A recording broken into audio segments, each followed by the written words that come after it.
بنرحب بالفنان زياد ثروت، تمام، في المجلس القومي للشباب. كنا عايزين نعرف انطباع حضرتك عن حملة اوعى، وايه رايك في الاهداف اللي بتقدمها؟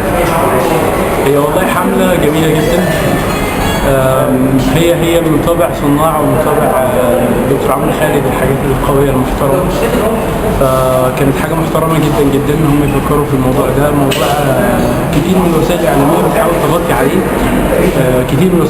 بتحاول تغطي عليه، ما بتسلطش عليه الضوء قوي، من ناحية ان احنا مش عايزين نقعد نبين مناظر ادمان كتير وكده، ولكن حقيقة ان الموضوع ده بقى منتشر جدا.